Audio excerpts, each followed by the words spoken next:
Ashes, cricket's biggest rivalry. Over 140 years of competition between England and Australia has created some of sport's most compelling moments. But where did it all start? What was the catalyst? Well, enter the godfather of modern cricket and sport's first global superstar, Downend's very own W.G. Grace. The great match at the Oval, 1882, out of which came the Ashes. It's late August 1882. England are a little bit ahead, but Australia are not out of the game. And it gets to a point just after lunch, early afternoon, and Australia have reached 113 for 6.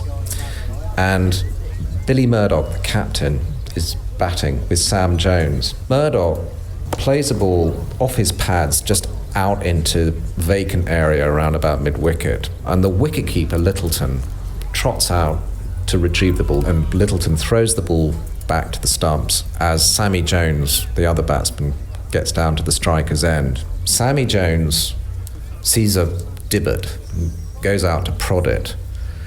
Grace, who's been fielding close by, picks up the ball, whips off the bails, and says to the umpire, who's English, "How's that?" And insisted on holding the appeal, and the umpire reluctantly gave the boy out. And Murdoch is incensed, and so is Jones, but Murdoch particularly. And the Australians in the crowd are just in uproar. I don't think WG would have regretted that for a minute. He never regretted anything, surely. The Australians just collapse, and what it means is that England now need 85 runs to win. Australia all out for 122.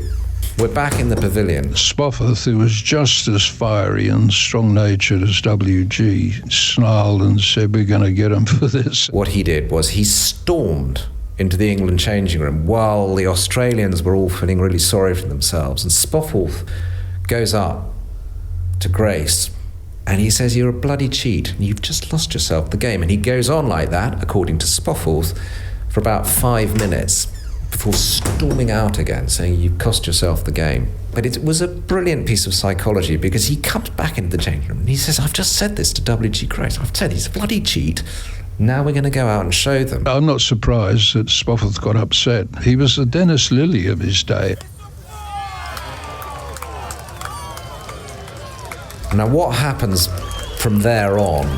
Grace does okay. He scores, gets to 10, gets to 20. They really don't have to score very many runs. And they get a couple of wickets, the Australians, but there's a batsman called Ulliott. He gets lucky, basically, and with WG, they're doing fine, and then Ulliott gets out. And then Boyle, and I think this is very typical of Boyle's bowling, he comes in and bowls to Grace, and Grace is on 32, and Grace mistimes the drive, and he gives an easy catch to Alec Bannerman at mid-off, 53 for 4. The Australians roar, because they know it's a big moment.